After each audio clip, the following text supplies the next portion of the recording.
సంగారెడ్డి జిల్లా అమీన్పూర్ మండల పరిధిలోని శంభునికుంట చెరువుకు మనిషి రూపంలో అక్రమ గ్రహణం పట్టింది.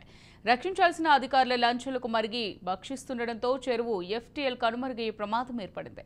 అమీన్పూర్ మున్సిపాలిటీ కేంద్రంగా యథేచ్ఛగా ఒక అక్రమ నిర్మాణం కొనసాగుతోంది. ఈ వ్యవహారానికి సంబంధించి శంభునికుంట సర్వే నెంబర్ 765కు చెందిన మొత్తం 22 ఎకరాల భూమి ఉండగా ప్రస్తుతం ఆ చెరువు 8-9 ఎకరాలకే పరిమితమైంది.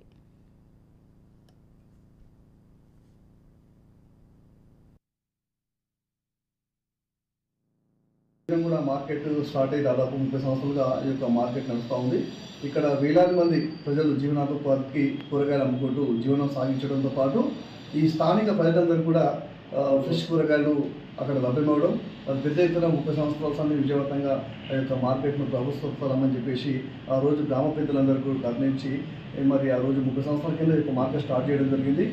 మరి ఈ మధ్య కాలంలో ఆ మార్కెట్ స్థలంలో మరి డాక్యుమెంట్స్ తెచ్చి మా పుణ్యాన్ని తెచ్చి వాళ్ళు కొన్ని నిర్మాణాలు చేయడం, మరి దీన్ని ఇరిగేషన్ వాళ్ళు కూడా ఇది మరి ప్రపంచం అని చెప్పేసి వాళ్ళు కూడా కూలగొట్టాలని మొదలు ఆర్డర్ ఇవ్వడం, తర్వాత హైకోర్టుకి వెళ్ళి మరి స్థానిక లాయర్ రవికృష్ణ గారు కూడా ఈ యొక్క అక్రమ కట్టడాన్ని నిరసిస్తూ వాళ్ళు హైకోర్టులో పిటిషన్ చేస్తే అక్కడి నుంచి కూడా మరి పండ్లాపాలను రావడం, అయినా మరి స్థానిక ప్రభుత్వ అధికారులు స్పందించకపోవడంతో మరి భవన నిర్మాణం పూర్తయి మరి ప్రారంభోత్సవానికి సిద్ధమవుతున్న తరుణంలో మరి అక్కడ మార్కెట్ కూడా స్థానికంగా మార్కెట్ అక్కడ బిల్డింగ్ పక్కన మార్కెట్ కూడా ఎత్తేయాలని చెప్పేసి ఆ కూరగాయల వ్యాపారస్తుల్ని ఒత్తిడి చేస్తూ 1 మంత్ కింద కూడా ఒత్తిడి చేసినప్పుడు గ్రామస్తులంతా వెళ్ళి కమిషన్తో ఆ మార్కెట్ అట్లే ఉండాలని చెప్పి మేము పిటిషన్ పెట్టడం జరిగింది. ఇప్పుడు కూడా ఎట్టి పరిస్థితుల్లో ఆ మార్కెట్ డిస్టర్బ్ చేయొద్దు, నిబంధనలకు అనుగుణంగా లేని ఆ మార్కెట్లో ఉన్నటువంటి అక్రమ నిర్మాణాలను కూడా మరి కూల్చివేయాలని గ్రామస్తులను డిమాండ్ చేస్తున్నారు. ప్రభుత్వ పరంగా కూడా ఆదేశాలు ఉన్నాయి కాబట్టి మరి ఎందుకు ఆపుతారో ఈ విషయంలో ఆలోచించాలి.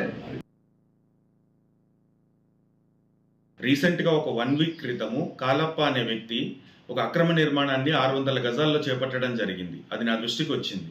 అయితే నేను కలెక్టర్ గారి దృష్టికి, ఆర్డీఓ గారి దృష్టికి, ఎంఆర్ఓ గారి దృష్టికి తీసుకెళ్ళి నేను దీన్ని పబ్లిక్లో సోషల్ మీడియాలో వైరల్ చేయబట్టి దాన్ని పొద్దున ట్వీట్ పెడితే మధ్యాహ్నానికల్లా దాన్ని డిమాలిష్ అయితే చేశారు. కానీ ఆ కట్టిన వ్యక్తి పైన మాత్రం ఎటువంటి క్రిమినల్ చర్యలు తీసుకోలేదు. బిఎన్ఎస్ సెక్షన్ 111 ప్రకారము ఇది ఆర్గనైజ్డ్ క్రైమ్ కిందికి వస్తుంది ల్యాండ్ గ్రాబింగ్ అనేది. సో ఎందుకు దానిపైన చర్యలు తీసుకోలేదు? ఒక ప్రభుత్వ ఆస్తిని, చెరువును, కుంటను, ఇప్పుడు ఇంతకుముందు ఐపీసీ తీసుకుంటే 430, 431, 432